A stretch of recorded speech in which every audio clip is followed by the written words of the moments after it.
Hello, twisted humans. Do you find yourself wanting to know more about the latest murder, conspiracy, cult, or haunting? Then this is the podcast for you. I'm Alecia. And I'm Sierra, and this is Twisted and Uncorked. Happy October, twisted humans. Hello and welcome. October. Yep, that's about how today's gonna go if you're watching this on YouTube. Today is the first week of October, and in true Twisted and Uncorked fashion, we have 4 awesome costumes for you. Starting with the Stranger Things adult crew. And I told Sierra before we started recording this that she is hotter than the regular Eddie Munson. And in case nobody can see my little name tag, I am Robin. So, yes, it is fun to be a dude. I wanted to be a dude. Well, I wanted to be a dude, couldn't find the costume. Why is this a thing? It's staying off. I wanted to be a dude, couldn't find the costume, and then decided to be Max because I found the perfect shirt at a thrift store that's her little stripy shirt, and I bought red hair dye. And then I tried to dye my hair red last night, and because I haven't bleached my hair, it's more of a dark orangey brown than it is a bright red like Max rocks. So then I was in panic mode at 12 o'clock in the morning, and they had one child size extra large Robin costume at Party City by my house, so I was like, I'm gonna go buy it. Full transparency though, I had to cut it in half because adults have longer torsos than children, so we're just wearing the top half of the costume. But it worked out, and I'm happy. So I'm gonna kill this hat at some point, but, you know, we're gonna make it happen for right now. And I think when we started our costumes last October, it was also a serial killer episode. So super weird. Really? This is just, Huh. It's just coming full force, guys. And if you haven't listened to our birthday special topic crimes, go and check those out. And today we have a bummer for you in true serial killer fashion. And I do want to give a trigger warning because we have never covered a serial killer that targets children, and that's what we're covering today. So if that's not your jam, if that's not something you can deal with, totally understand. We'll see you next episode. Or you can just watch this YouTube video on silent and laugh at us. See you next Tuesday. Literally. Oh my god, that's so good. I never even thought of that when we decided to do it on Tuesdays. Yeah.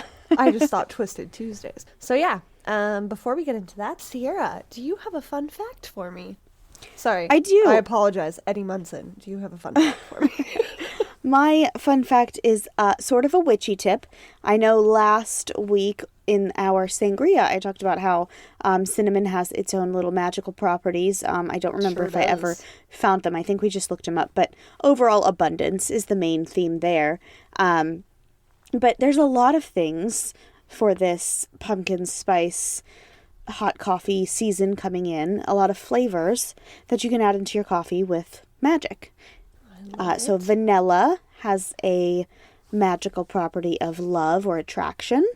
Oh, I didn't know that. Mocha is for invigoration or fast manifestations. Mint is for abundance and money. Pumpkin is for protection and spiritual awareness. Rose is for beauty, love, and attraction. And these are all things that you can add to your coffee or your tea in the morning. Stir it clockwise to bring in these things. And then if you want to banish something, you stir it counterclockwise while, saying these manifestations. So if hypothetically I wanted to banish love, I would stir vanilla counterclockwise. Yes. Which is a thing. If someone is fucking stalking you, do it, okay? Ooh, yeah. Banish this person from loving you. Get the fuck away. That's good to know. I wish, high school version of me would have known that. And, right? Yeah, good fun fact. I like it. What's your fun fact today? My fun fact is about Stranger Things. Oh, nice. So I literally have an entire book of fun facts from Stranger Things. Do you Technically actually? It's Sissy's, but well, yeah. Then you probably already She know got it for her birthday. That's awesome. The Upside Down's real name when they wrote the script was Nether, but they got so used to calling it Upside Down on set that it stuck. The same thing happened with the Shadow Monster in season 2. Originally it was written called the Mind Flayer, which sounds really gross if I'm being totally honest, so I'm kind of glad they called it the Shadow Monster instead. But yeah, fun facts. Also, the Upside Down is way better than Nether, so now I get why they were calling it that. Fun facts for you. I know you and Chris have talked about Stranger Things on the Bitch and Wine. The Bitch and Wine that I was not a part of, and let me just tell all of the patrons all of the non-patrons who don't know, Alecia and Chris are terrible human beings, and they believe that one of the main characters from Stranger Things should die. And to that I say, fuck you. In Life my defense, Life is scary enough. I guess. Life is scary enough as it is. I don't need the things that are fiction to be scary also. Like, let there be a happy fucking ending for once. Okay? I thought for sure, if you haven't watched the 4th season, skip ahead 30 seconds. But I thought for sure that they were going to kill off Max, and I was super pissed. They still might. I don't think they're going to. They can't. I love Max. Everyone is asking them to. Well, so now they might. I just said to Chris, so I get his point, though. It's like one of the only shows that has never killed off a main character. But maybe good. That's what makes them different. I'm tired of shows. Listen, there was a time, like early 2000s, where every story had a happy ending. It's true. And now it's like, oh, fuck happy endings. My life isn't happy enough. I need fiction to have happy endings, okay? I agree. It's fiction. Let it be happy. That's like what we talked about with there not being enough rom-coms in the universe anymore. Yes, exactly. What are people doing? Why does everybody want to be so depressed all the time? Life is depressing enough. Nature of the world, they're trying to lean in or something. But speaking of not depressing, this wine is beautiful and pink and has a very pretty bottle. It is so pretty. I'm pretty sure Sierra picked it because of the bottle. Definitely. I actually had a different one that was cheaper in my cart, and then I saw this one and I was like, fuck that, I want this one. Show the class. Yes. If you're not watching on YouTube, go check out our Instagram. You will see it there. It is beautiful. Oh, I love it. You have your eyeball ice cubes. Perfect. Yeah, because I always freeze your eyeballs, guys. Mine was in the fridge since yesterday. I got lucky. So the organically grown grapes are handpicked in March specifically, sorted, and then directly pressed. It is a light pink color with intense fruity aromas such as cherry and blackcurrant. It's got a good body, silky and elegant on the palate. It is tremendously fresh and fruity and balanced, and delicate and easy to drink. It is a lot of adjectives for one bottle of wine, but I can't say that I disagree. I've had one sip so far, and I kind of like it. Yeah, it's not bad. They say that you should pair it with sushi, creamy cheeses, ethnic foods, etc. So I guess interpret etc. however you would like. But I'm here for the cheeses. I think we need to have a wine and cheese night when I come and see you. We need to make like a charcuterie platter. Charcuterie. Charcuterie. Well, do we want to rate the wine? It's very flowery to me, which isn't bad, but it's not exactly what I like. I would give this a 7.5. Yeah, I think I'd go somewhere around 7. It's not bad. I like that it's not dry. The last few rosés we've done have been pretty dry. Definitely not dry. It does have like, I don't know how to explain it other than flowery though, taste, where it's almost too strong. Like it's not fruity enough for me. Mm-hmm. But it's not bad. It is an easy, light drink. And it's like 12%, so. Right, take it. I can handle it. Rosés are normally much less, so. Yep. What would you rate this one overall? 7. 7? All right. Well, we're definitely going to need this wine for this week's episode, that's for sure. Yes. So, we are covering a serial killer for the first time in British Columbia. So, I mean, my home province. Do with that what you will. And I have some hot takes in my notes from my parents who were children at the time of all of this taking place. So goodness gracious. Yeah, crazy times. But before we get into that, we are going to hear a quick promo from Reverie True Crime. And we will be right back Welcome back. Buckle up, twisted humans. Get those wine glasses ready and settle in. If you see me looking down, I am looking at aesthetically pleasing pictures on Pinterest because my brain hurts today. Are you actually? Yeah. That's one way to... I was like, are you trying to see under those bangs? As a child, you have a lot of fear, and as you grow up, you have a greater understanding of the world around you. And eventually, you no longer fear the monsters under your bed. But what about the monsters that exist in real life? The human form. Well, we're going to be talking about one form of those humans today. Clifford Robert Olsen Jr. was such monster. You may know him as the Beast of British Columbia, which is like, Ick. Out of all of the serial killer nicknames that have gone around, that one's pretty bad. Yeah. Both of my parents suggested the serial killer to me when I started the podcast. He was never on my radar. In fact, I had never actually heard of him until I heard the stories of them being afraid as kids and having to come home at a certain time because he was targeting these areas in BC. You know, I'm actually really glad that he isn't a super well-known one because I feel like he would enjoy that too much. Exactly. Oh, just you wait.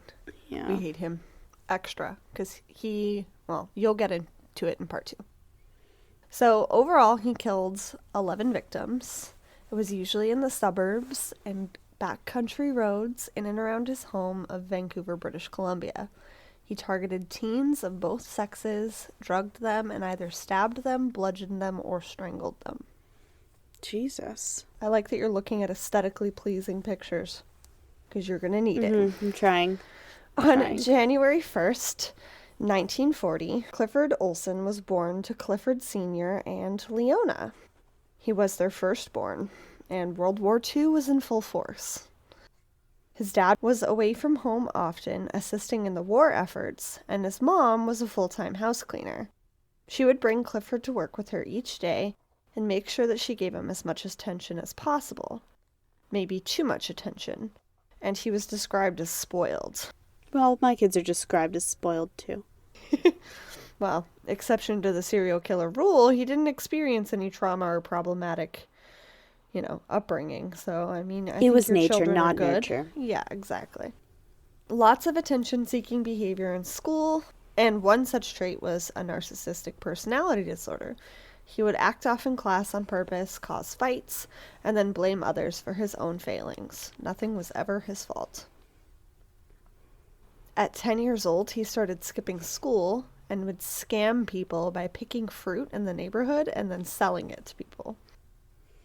And this fruit was just on trees that everyone could access, but I guess you gotta get that hustle. This a scam. Some people call it a hustle. Again, go listen to our We Read It for the month of September. We have some hot takes on tarot cards. He also started selling dated out lottery tickets, which is definitely a scam. He would also steal milk money from porches, because this was back in the day when you would leave money on your porch for your little jug of milk that would be dropped off. Yeah, that's not a hustle. That's just a fucking thief. Yeah, exactly. He also began tormenting cats and dogs in the neighborhood for his own amusement. Gross. And I hate him even more with this next sentence. He also smothered 2 of his pet rabbits. I didn't want to hear that. I'm sorry. I have 2 rabbits. Trust me. Yeah. I was upset too. Clifford was arrested at the age of... Why can't I speak English? Clifford was arrested at the age of 13 for petty theft, but would later be let go. He began learning to fight and got really into boxing. He was trying to learn people's expressions so that he could react in the right way. Again, narcissistic personality disorder, but my personal opinion is a little bit of sociopathy because usually sociopaths can't read regular human expressions. Yeah, that's weird. He also developed a superficial charm when it came to interacting with others, which we've heard in many of the serial killers that we've covered. Yep. At 15, in 1955, he failed the 8th grade after skipping every class And a year later, he finally completed the grade, but dropped out of school right afterwards and began working at the Lansdowne racetrack.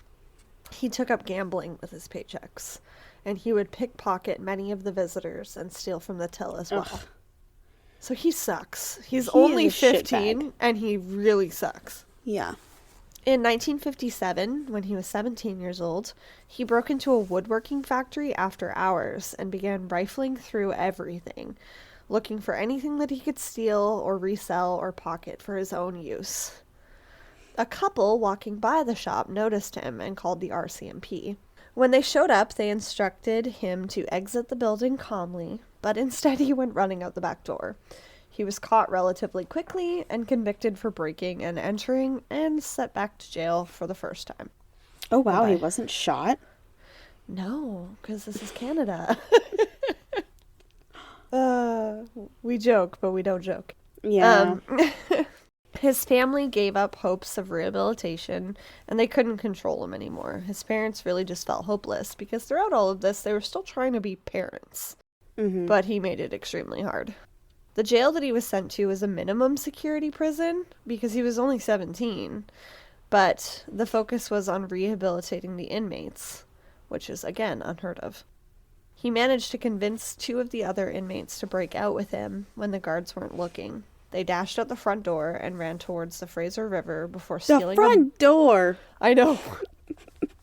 But minimum security, right? Like, I know, but... Oh, God. I know, it's bad. What is the point of having them there if it's that low security? Like, right? Just let them out. You might as well just open all the cells. It's fine. Goodness. They dashed out the front door and ran towards the Fraser River before stealing a boat that was loosely tied down. And they went, I wrote crushing down the river. They went crashing down the river and ran out of gas before they hit Vancouver, BC. So embarrassing. They're just stranded in the middle of the river. Another boat that was nearby saw that they were stranded and helped the boys get to shore. But meanwhile, the RCMP was on the hunt for them. Clifford managed to avoid rearrest and went to seek refuge at his parents' house, begging them not to call the police on him. They knew if he was out that he would only cause more trouble, though. After a few days of staying with his parents, he decided to go back only because it was his decision, because he's a narcissist, and it was easier than running from the police. Over the next few years, Clifford was in and out of prison. After his initial escape, an additional year was added to his sentence as a result. Part of the prison reform was to practice farming in order to keep the inmates productive as well as learn a valuable skill. It is the 1950s, after all. Oh, gosh. It reminds me of that one, what was it? It was like a prison or like a boarding house that they covered on Destination Fear, where they had to like make all of their own food and like farm all of their own food. Yeah, it was basically like a friggin'... Like the property that... The boys' home that my dad's place is on. Which, like, again, a friggin' community. Like a cult. Shit, guys. In 1958, Clifford was let out of prison on parole earlier due to his reputation of being a quote-unquote good inmate.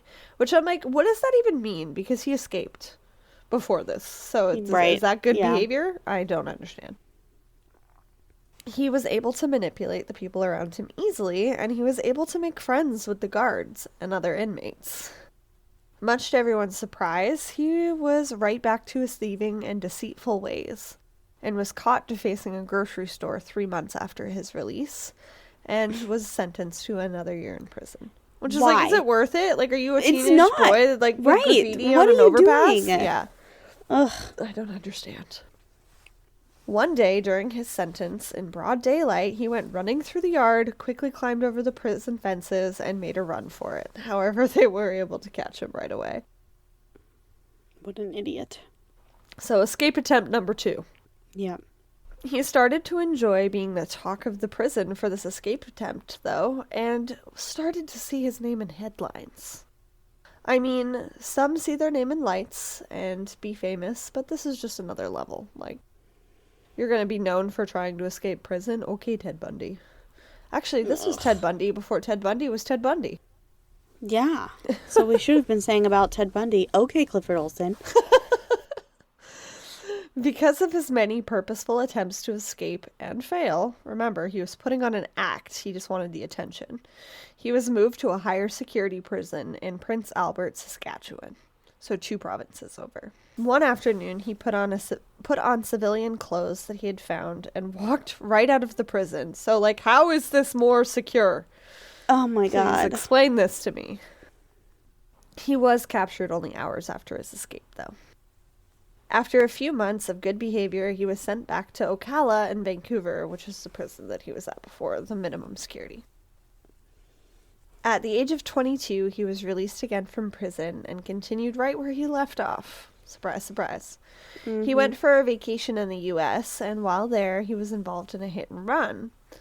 Clifford was eventually apprehended by the U.S. police, but since we were in 1964, before the internet, they did not have access to the police files, and police from other jurisdictions, let alone other countries, rarely talked, so they had no idea who he was.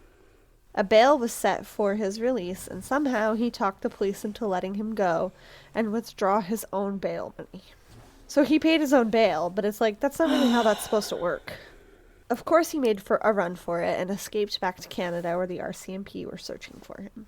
On his way back to his mother and father's place, he picked up an underage girl and went back to his house and to his bedroom to hang out with her. Okay, now you're just getting disgusting. Yeah. Nothing is known about the identity of this girl, but it was the first sign of his attraction towards underage people. The RCMP apprehended Clifford in his home, and the girl was returned safely to her home. I bet she was shitting her pants that she came into contact with this guy, though. Hindsight is always 20/20. Exactly. By far, his most impressive attempt to be released from jail was his kidney disease scam. For months, he was researching symptoms and aspects of kidney diseases in the library, and he would visit the prison doctor and slowly drop little breadcrumbs of his symptoms. Oh my God. Building them up gradually. He was really fucking bored with, like, every aspect of his life, even outside of prison, because he just wanted to go back. I don't understand. Finally, the doctor asked for a urine sample to test whether or not this was the case, because he is a doctor. And Clifford purposely cut himself and mixed a little bit of blood into his urine. Oh my God. This sight was enough to send Clifford to an outpatient facility for treatment.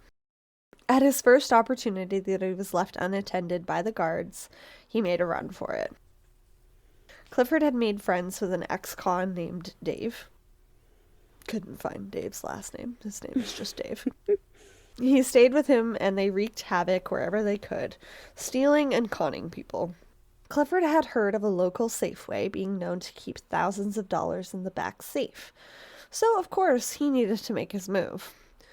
During one of their house break-ins, Clifford found and kept a gun. Eventually, he went to the Safeway and pulled the gun on the manager, demanding that the safe be opened for him.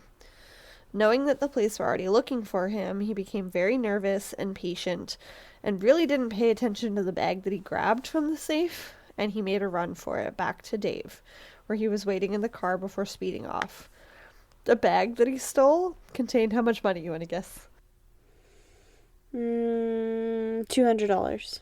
$89. No. That's karma at its finest, guys. Oh, goodness. Clifford was so rage-filled. Back at Dave's place, he noticed a glint of metal on the roof of a neighbor. It was a police rifle. They were staking out the house and obviously had arrived planning their attack. So not only was it only $89, but the police followed him all the way to his hiding spot. Mm-hmm. Wow, what an idiot. Yep. Clifford and Dave managed to sneak out the side entrance of the home, over a couple of streets to Dave's car, and were off before the police even realized that they weren't in the house anymore. Okay, well, they're also idiots. This was the 7th time that he had managed to escape the police. Jesus. And in an interview with the media covering his case, even his mother said, "You got to admit, he's quick on his feet." What do you say, though? Like, your child is a monster. I guess you got to laugh at it. Yeah. A few days later, I mean, this is before his murdering days, so. Right. And it almost feels like, that he's destined to keep escaping. Like, the police are so bad at their job that you can't, it's like hard to believe that they're actually that bad. You gotta be like, right? God is You were helping on him a escape roof, or something. like, yeah. how did you miss him running away? Goodness. Being hit in the face with my collar. Being hit in the face with my bangs. I really love the bangs. If you're not a patron, guys, there's a bonus, I guess, sneak peek bloopers episode of how we picked our costumes for this month. And it involves Sierra and some dollar store items. So you're going to need to go and check that out for $1 a month. And you'll get to know what else you're in store for this month. I guess I could also be like Ozzy Osbourne or something. Right? Another sneak peek into this month's costumes. I love it so much. I love that you just have like all of these things in your closet with you. Yeah. A few days later, Clifford was caught breaking into a home and was arrested and taken back to Prince Albert, where there was more security. A few days prior to his parole hearing, Clifford Did you just say Prince Albert? Yeah, sorry, I didn't clarify. Prince Albert, Alberta is where this is. Okay. Which is a province over. Prince Albert is also a penis piercing, so. Actually? That's even funnier. If a man gets his penis pierced, it's called getting a Prince Albert. What's it called when a girl gets her vagina pierced? I don't know. This piercing's called a Monroe. I know, that's cute. I love it. I love it that the lady icon has a piercing named after her. A few days prior to his parole hearing in Prince Albert, not the dick piercing, Clifford was caught engaging in a gang rape against a younger inmate and was denied parole. Dude, that's not okay. No. And this is where things take a dark turn. A darker turn. Yeah. Upon release, Clifford had met and befriended a 14-year-old runaway named Glenn. Clifford and Glenn began a sexual relationship and drove around town together committing crimes. Shortly after this, they met an 18-year-old girl named Evelyn, who had also run away from home. She was looking for a little bit of stability in her life, which she had not gotten at home. Clifford began a sexual relationship with Evelyn as well, but learned that he needed to stay on the move to avoid police detection. Evelyn moved in with Clifford's sister in Vancouver, and Glenn and Clifford stayed on the move. A hotel manager noticed that he was taking sexual advantage of Glenn, though, and called the police. He had no choice but to leave Glenn and run. See something, say something. Exactly. He went back to Vancouver and began a formal relationship with Evelyn, and eventually moved in with her. By all accounts, Evelyn's family thought that he was charming and nice, a good young man. That was until he started stealing from them. Evelyn at first did not believe that her family would do this, and didn't believe that Clifford would do this, and didn't believe her family when she said something. Once Clifford tried to give her $1,000. When she confronted him, he made a run for it, and Evelyn and her family called the police. Her fears were made aware that he had actually stolen it, because why else would he run? And he was sentenced to 4 years for stealing from the family. Oh my goodness. Back in prison, Clifford met and befriended a convicted child sex offender and murderer named Gary Maru. He just meets worse people every time he goes. I know. Like, leave him in there. Don't let him out. Don't let him meet new people. He's not allowed to have friends, okay, guys? No. He went back to being an inside informant for the police and agreed that he would help get a confession from Gary, but was actually taking notes about how to get away with killing and raping a child himself. Wow. After talking to Gary, Clifford realized that he was turned on by the notion and decided that next time he was released from prison that he was going to commit this heinous crime. In prison, he continued to sexually assault younger inmates and became an insider for the RCMP, aka a snitch. Which I'm like, how? How are they letting him be a snitch if he's fucking doing this shit? But anyway.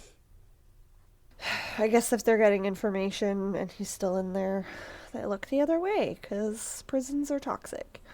Yeah, definitely. Clifford's fellow inmates were sick of his ways, both because he was a pedophile and a snitch. Once, during a poker game, a group of inmates attempted to kill him. After extensive surgeries, though, he survived. Notice my very happy tone there. Mm-hmm. For a sociopath, a psychology checklist measures 20 different characteristics, rated from 1 to 40. Any score above 30 can be diagnosed as a psychopath. Clifford scored 28. The only other convicted criminal at the time that had scored higher on that scale was Ted Bundy. Wow. Since we talked about Ted Bundy before. Yeah. Oh, sorry, not 28, 38 out of 40. And Ted Bundy was 39 out of 40. Despite all of this, he was released only after serving his 4-year sentence. So this time he didn't get out early. The first victim that we are going to talk about, her name is Christine Weller. She was 12 years old from Surrey, British Columbia, which is 20 minutes away from where I live. She was abducted on November 17th, 1980, while walking home to a rundown motel in the south of town, and this is where her family was living. After he was just let out of prison. Yep. For the 8 billionth time. Yep. Ugh. Lock them up and throw away the key. Mm-hmm. Christine was known for being streetwise despite her age, and was seen as a little bit of a tomboy.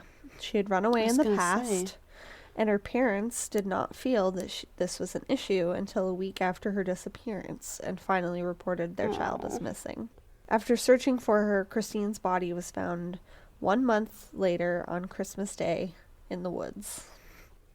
She had been strangled with a belt and stabbed 10 times in the chest and the abdomen, with superficial wounds on her neck as well. Jesus. On April 16th, 1981, Colleen Marion Dugnault, 13, vanished near 144th Street and 26th Avenue in Surrey, British Columbia. She was lured into Clifford's car using one of his usual ploys. He would offer her a job, offer a beverage to them, and seal the deal that usually contained some sort of drug. Her body was moved while unconscious to a remote area where she was raped and then murdered. Her body revealed several blows to the head with a hammer, and her death was caused by 2 depressed fractures to the occipital lobe area. Her body was found 5 months later. Jesus. The change in MO from females to males really threw investigators for a loop, as they didn't realize that they were dealing with a serial killer at this time. Especially even though Christine and Colleen were found within 15 minutes of each other, he had 2 different methods of killing them. One was a hammer and one was a belt. One was sexually assaulted, one wasn't. But this next one, they weren't able to connect either. On April 22nd, 1981, so just a week after Colleen, Darren Todd John Stroud, 16, disappeared while spending time at a local mall in New Westminster. The teen had been in the Vancouver area for only 2 days. Like, his family had just moved there. He was picked up and subject to repeated hammer blows to the head. Oh my God. The cause of death was a skull fracture to the right subdural... was a skull fracture with a right subdural hemorrhage. His beaten body was found less than 2 weeks later. So the blows basically caused his brain to hemorrhage, which, when your brain bleeds, it causes swelling and cuts off oxygen to your brain. Yeah. During this time, Clifford Olsen had been apprehended for shoplifting. He was also arrested for sexually assaulting a 16-year-old girl. Get ready to be mad. He was let go. Of course he was. All of these people could have been saved if people took this shit seriously. I know. Why are serial killers caught and let go all of the time. We talked about this with John Edward Robinson. He was arrested like 4 times. Just keep them in jail. At this point, the police started to look at Clifford as a possible suspect in the Weller and... Sorry, I'm just going to say their first names. At this point, the police started looking at him as a suspect in the Christine and Colleen cases because he was arrested for sexually assaulting a 16-year-old, and these 2 girls, well, one of them was sexually assaulted, and they were both murdered within the area. Mm-hmm. So, I mean, the breadcrumbs are falling, but police aren't that smart, no offense. If any of our listeners are police, we love you, thank you, but come on. May 15th, 1981, Clifford married a woman named Joan Hale. She was the mother of his only child, eventually, and he had seduced her at a bar a few months after getting out of prison. Joan had just gotten out of a long, abusive marriage and was in a vulnerable position herself. Oh. Clifford took advantage of this and wanted to make sure that she fell in love with him. He showered her with affection, also known as love bombing, and made her feel as though she was the center of his world. A few months later, he would start to blow up at her, but at this point, she was terrified and trapped. And this is a very, very heartbreaking cycle of abuse that we see far too often. Whenever Clifford needed help with money, he would ask Joan, and her divorce had gotten her a sizable settlement. And then she became pregnant with their first child, so she was kind of stuck in this marriage. She gave birth to their son, Clifford Olsen III. And of course, he would want nothing to do with that name after all of this came out, and he has since changed it. So, thank God. I really hope that he is able to live a Clifford Olsen shadow-free life. Yeah, sorry that you even had to change it, but good thing you did. Right? Because he's a junior version, because he was also a junior version. Don't just stop naming your children. Yeah. You know what I meant. Yeah. The Olsen family moved to an apartment building in Coquitlam, and all of his neighbors said, by all accounts, that he was a nice family man. Of course. Because they're all pillar to killers, guys. Well, except he wasn't a pillar. He was a shitbag his whole adolescent years. And not that this is an uncommon thing that we know of serial killers.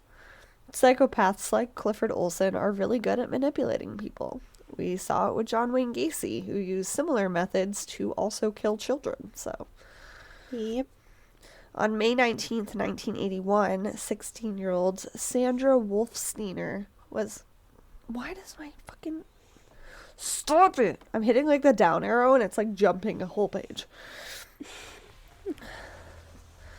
Sandra Wolfsteiner was murdered while she was trying to hitch a ride from her boyfriend's home.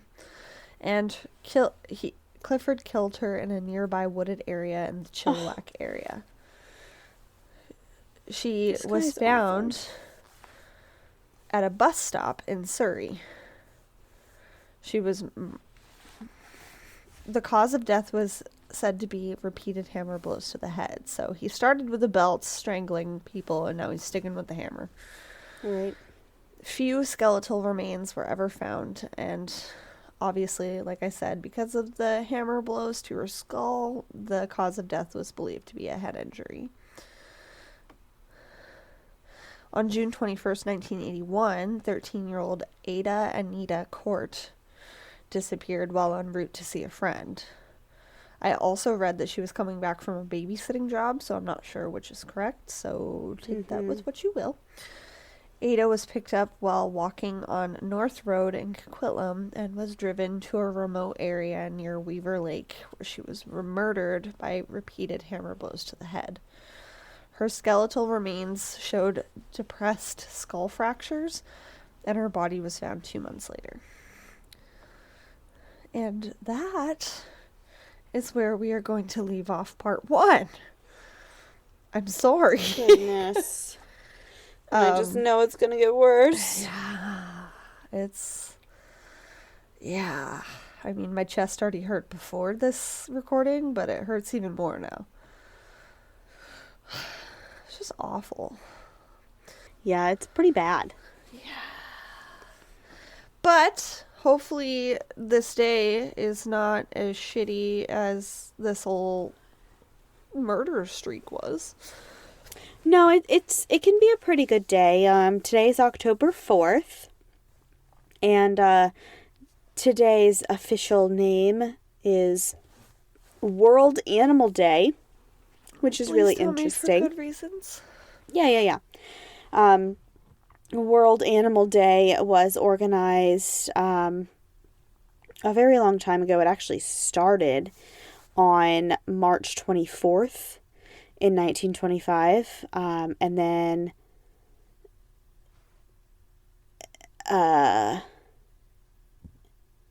sorry, hang on. It's okay. So I'm sorry, that's not how it went. Sierra had a stroke. So it is World Animal Day, and World Animal Day, the very first one was way back in 1925. It was supposed to be the same day as the feast day of Saint Francis Assisi, which is the patron saint of ecology. However, October 4th, back in 1925, they didn't have the space that the creator of this, which is Henrik Zimmerman, he wanted a specific space and it wasn't available on this day. So he actually had to have it on March 24th, 1925, and he did it in March for like 4 years. He finally moved it to the day he wanted it to be, October 4th, in 1929. And so every day since then, or every year since then anyway, until he died. Let me not lie, I don't know if he's dead. Until he couldn't anymore, Henrik Zimmerman has been promoting this day as a day of action internationally for animal rights and welfare and, all of these things. A day for animals. So I like it. Animals deserve more days. Go sign a petition. Have a vegan day. Go do something for the animals. Yeah. Oh, I love that. Well, it's a cool I'm one. glad we could end this on a happy note. Friendly reminder to go leave a 5-star rating and review. I'm going to see Sierra in 1 week, guys. Woo! 1 week. And you want to see the embarrassing videos that we have planned. We also have some super fun content that will be coming out after I come to see her that may or may not be related to spookiness. Yeah. We also have a live show coming up next week. So go and buy your tickets to that by signing up at the $1 level on Patreon or higher.